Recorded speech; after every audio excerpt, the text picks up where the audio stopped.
Notorious terrorist N0TOR1OUS reviews beneficiaries of terrorism in Nigeria. Wow. This guy, I think, has been in Zamfara and has been involved in several banditry activities, and Nigeria has not been able to arrest him, and he's still in this Nigeria with us. And the government said they are fighting terrorism. Oh, wow. Notorious terrorist and bandit leader N0TOR1OUS has reviewed those benefiting from terrorism in Nigeria. Right? It was reported that N0TOR1OUS was among 18 terrorists declared wanted by the Defense Headquarters in the middle of November 2022. A price tag of 5 million naira was placed on each of the criminals' heads. However, N0TOR1OUS has questioned President Muhammadu Buhari's government on why it has not killed him yet, despite claims of knowing his hideout. N0TOR1OUS reportedly spoke on the phone with an online Hausa television monitored by Saturday Vanguard, alleging that some government officials are benefiting from banditry and terrorism in the country. It's obvious now. If not, why can't they end banditry? The notorious bandit leader said this while lamenting the recent air raid on his abode and the killing of innocent people, when he had agreed with government officials and community leaders to abandon banditry. All right. It was also understood that N0TOR1OUS had led his groups to terrorize the northern part of Nigeria, particularly Zamfara, Sokoto, and the Niger states. In his admission, the terrorist leader said the Nigerian government was not interested in ending banditry. Recall that N0TOR1OUS early this year led his gang to carry out a massacre in Zamfara where almost 200 people, including women and children, were killed. Oh my God. And now he's coming to embrace peace. So N0TOR1OUS embraces peace. Reports had emerged earlier in August this year that N0TOR1OUS embraced peace, according to the Deputy Governor of Zamfara State, Senator Muhammad Hassan Nasiha. The notorious terrorist agreed to be peaceful with citizens of the state. So what happened to the people that have been killed, the families that have been maimed? However, on September 18, he narrowly escaped being killed when the Nigerian Air Force bombed his house in Fakai village in the Shinkafi local government area of Zamfara State, which led to the killing of 12 of his fighters and relatives. Can you imagine? So this Muhammad Hassan Nasiha knows his whereabouts. So why can't he bring him out? So they said now they're coming to say the government has broken our peace accord. N0TOR1OUS, while reacting to the military declaration, said the government has just broken the peace accord they had with him to stop banditry and protect the people of the Shinkafi axis from any attack. He said, I wonder if truly the government want to kill me. I think they only wanted to provoke me by making me renege on my promise not to kill anyone. If they could spot my house, why couldn't they sight and kill me? Because I only left the house a couple of minutes when the bombardment occurred. The people should know their enemy from the onset. The government is provoking us so that we will take revenge on the poor masses.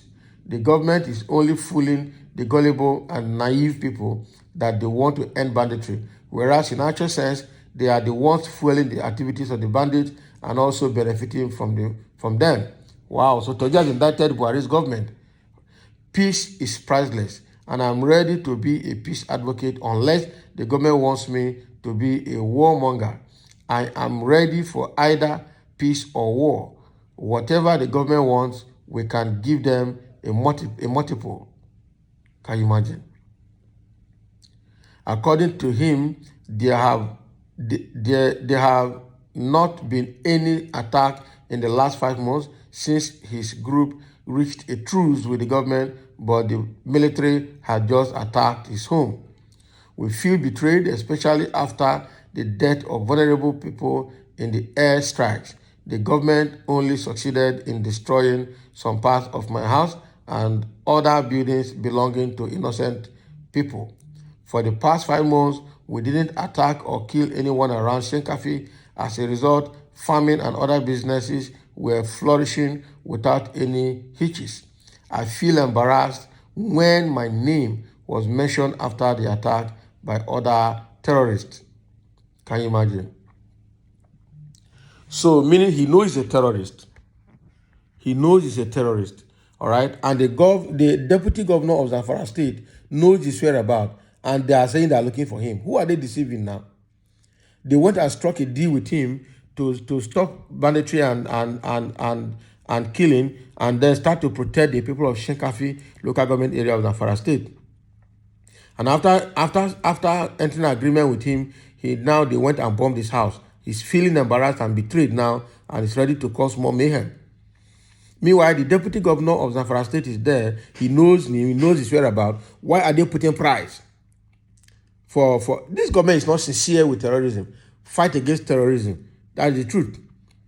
Now, the young man has come out to indict the government, that the government is just doing lip service in fight against banditry and terrorism. They are not ready to end it because they are the people fueling it, and they are also the people benefiting from it. So there must be something happening in that Zamfara state and other states where they are operating. This guy had operated in Zamfara, Sokoto, and Niger state. And still, they can't find him. So what is our intelligence force doing? That's to tell you that the security agencies, the intelligence unit, and the military have all been compromised and infiltrated by the Boko Haram and the Fulanis. That is the truth. And all the terrorists are part of the government. Their godfathers are in government. They know them. But they don't want to mention their names, because if they do, it will cause more problem for them. And they also have agenda that they cannot execute officially using the federal resource. So they are now using a backdoor resource, which are the bandits. Now, wow for this country, I tell you.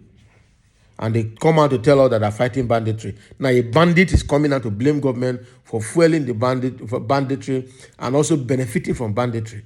So let's see what the government will have to say to counter this statement and to defend themselves. Because it's a shameless system. Very shameless system. Nonsense. Why can't you face government? Why killing innocent people, for God's sake? Face your government and do whatever you want with them, but exclude innocent people, please. All right? He can't face the government because they are his protectors. Yes. So he goes against them. If he goes against them, they will unleash their military might. That is true. And they're telling us that they can't find him. They're placing 5 million prize on his head. That's bullshit. Right? Now, he can only kill, rape, maim, kidnap citizens and get ransoms to settle them at the top while they ensure he's protected. That is true. So there's revenue allocation and revenue sharing from banditry as well. That is what it means. Comprehend what he said. If some government officials are not benefiting from his terrorism, he would have been eliminated since. That is true. So he has just indicted them because they saw him, they entered agreement with him, they later went to bomb his house, and now he's angry. And now he's spilling beans out of his mouth. Vote for Obi to end the terrorism government or terrorist government. That is true. That is true. That is true. It's quite unfortunate that we're in this mess. Sai Baba, terrorists now give the federal government terms and conditions for peace to reign. We have always known that the government was complicit in terrorist acts against the country. Toji Bello is kind enough to confirm it, and that is true. Toji Bello just confirmed it. This government is a government of terrorists, and they are all terrorists, and the sponsor of the terrorists, they are all inside the government. That is why they can't kidnap them. Sorry, they can't arrest them. They can't kill them. Rather, they will come and tell us they have repented, and then they reintegrate them into society and reintegrate them into the military. Of all places, the military that is supposed to be tight, and they're reintegrating repentant Boko Haram and terrorists into the military. Why won't this guy go away? He said he just left the moment they bombed his house or they bombarded his house. Somebody must have called him, say, leave, we are coming. That is true. Somebody in government, somebody in the intelligence unit, somebody in the military must have called him, say, boy, leave now, we are coming. We'll be there in 30 minutes, so begin to go now. That is it. They have information. The same way the bandits have been laying ambush against the military in the fight of terrorism, because somebody in the military will release intelligent information to the people outside. This country is not ready yet. That's the truth. We're not ready. So thank you for listening. That is what Bello Turji has to say about the government, that they are the people fueling terrorism and they are also benefiting from terrorism. Let's have your own comment below for sharing as well.